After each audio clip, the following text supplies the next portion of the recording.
Now, I want to play you a clip here, incredible really, from a Democrat strategist, James Carville, who launched this astonishing attack against the new leader of the House, Republican Mike Johnson, claiming that he's a Christian nationalist that poses a greater threat to America than terrorist group Al Qaeda. Here he is on Bill Maher's program. Mike Johnson and what he believes is one of the greatest threats we have today to the United States. I promise you, I know these people. Well, you're talking about Christian nationalism. Absolutely. This is a bigger threat than Al Qaeda to this country. And let me tell you something. They have Speaker of the House. They got probably at least 2 Supreme Court justices, maybe more. Josh, I thought James Carville was supposed to be an old school, sensible Democrat. He seems utterly demented there. Well, he actually might be. I mean, he literally might be senile in his old age. I mean, Jimmy Carville, came to form 30 plus years ago in the 1992 Bill Clinton campaign. Back then, he was a Clinton Democrat, but, he's trying to stay politically relevant just as the rest of the old Democratic Party guard is. Joe Biden is actually a decent analog here. So Joe Biden back in the day was actually pro-life insofar as he called for Roe versus Wade to be overturned. He said that he himself personally was pro-life, was anti-abortion. Joe Biden had any number of other more moderate issues, too. He was a leading proponent of the 1994 crime bill that Bill Clinton signed. All these guys, whether it's Jimmy Carver, whether it's Bill Clinton, they are all now pivoting to try to stay relevant and keep on getting these TV hits like Bill Maher, because otherwise they're just so out of lockstep with the rabid far-left progressive wokerati that comprises today's Democratic Party. And, it really is sad. I fear that Jimmy Carville probably has started to go off the rails. So, he actually teaches a course at Tulane University in New Orleans, and my brother, my only sibling, actually took that course. In fact, my brother was actually Jimmy Carville's token. He's actually his token Republican, his token conservative in the class. They had a nice rapport, those two. That was probably 8 or 9 years ago or so. So I do fear that this probably has only happened in recent years. But as the Democratic Party, just in the post-2017, the post-Trump era, has gone down this ridiculously far-left, culturally hegemonic, oppressive rabbit hole, he's probably just trying to stay relevant because this is total, absolute garbage. Mike Johnson is a Christian who believes in one man, one woman marriage. He believes in the inalienable right to life of the unborn child in the womb and other things that Americans of all political stripes once unanimously agreed upon. His political ideology is right in the middle, frankly, of the Republican caucus. I actually disagree with him when it comes to Ukraine. He's a little more kind of old school, bushy, neoconservative when it comes to conflicts such as that. So I have my own criticisms of Mike Johnson, but the idea that because the man is a self-professed Christian, he is a bigger threat to Al Qaeda, I mean, get the heck out of here, Jimmy Carville. You've totally lost the plot at that point. Now to the ongoing border crisis in the US. It's certainly hurting President Joe Biden in the polls. NBC News polling shows the GOP now holds an 18-point lead when it comes to handling immigration. And also there's been recent polls, Josh, showing that Donald Trump is eating into Biden's lead among Latino voters. That would be something that would be concerning the Democrats. And we know a lot of those voters care about this issue. We've seen a few Democrats like Eric Adams speak out about the illegal immigration crisis, but does the Biden White House have any intention to tackle this crisis in any meaningful way in the lead up to the 2024 election?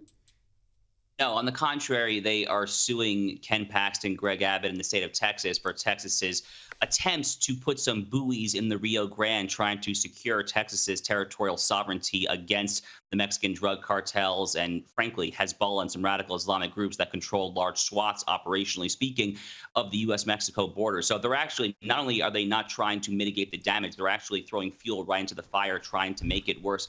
Look, Rita, I think that this is the issue. I think that this right now is the issue that Republicans have to run on right now. By the way, In the 2020 election, when Donald Trump, who was extremely hawkish on the border, obviously, was running for re-election, Republicans made unprecedented gains in very Mexican areas there in the Rio Grande Valley, in South Texas. They won multiple counties that were 80, 90% Hispanic there. So this notion that if you talk very tough game on the border and you call for reasonable controls, cracking down on asylum fraud, no to amnesty, all these common sense things, the notion that that will cost you Latino, Hispanic votes is frankly an insult and a slap in the face to many commonsensical Latino and Hispanic voters, many of whom come from traditional Catholic families, actually, as the case may be.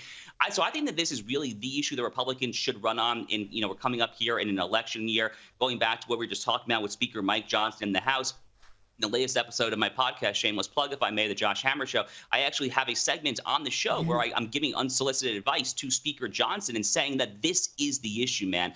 Go all in on this issue. Try to pass as much common sense legislation as you can. It is great politics. It is great policy. Alejandro Mayorkas, the Department of Homeland Security Secretary, is way out of his league. Impeachment articles should have been filed against him many months ago, as Andy Biggs of Arizona and other hard-right congressmen have called for. So I am all in on the immigration issue. I think Joe Biden is a dead man walking when it comes to this issue, and I hope that Republicans take advantage of that opportunity.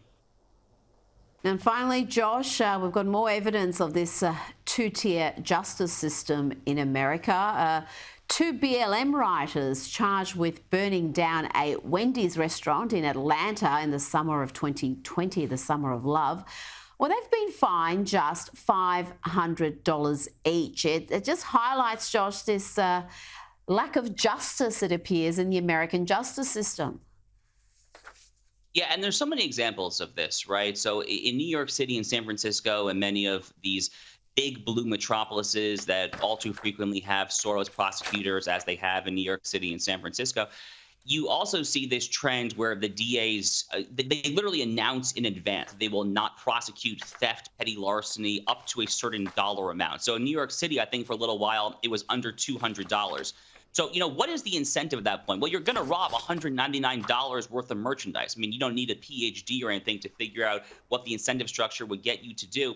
Same thing here. I mean, incentives matter, Rita. I mean, things like this are obviously going to lead to vastly more crime. They're obviously going to lead to much more larceny, theft, robbery, all sorts of things when it comes to. But ultimately, to go back to what we were saying earlier, the Black Lives Matter movement, of course, is the glittering eye of the left. They love the Black Lives Matter movement, notwithstanding the fact that the Black Lives Matter movement happens to be emphatically pro-Hamas, not just pro-Palestinian. Recall earlier in the conflict, about 2 months ago now, the BLM Chicago chapter, they actually ended up deleting it, but they had this galling, horrific image of the Hamas paraglider, and they said, that's all you need to know, folks. But again, the Democratic Party has just gone so far off the deep end. They have become so besotted with this toxic ideology of oppressed versus oppressors, of victimizers versus victims, that they hold BLM, despite all that it stands for, out as the quintessence of what it means to be a liberal organization here. Of course, as you know, Rita, if a white Christian were to do the same thing, I don't have to tell you the fine would be substantially worse. Unfortunately, that's the reality. Absolutely. If you look at what some of the sentences have been of those who participated in the January 6 riots as a comparison. Josh Hammer, thank you so much for your time today. Thanks, Rita.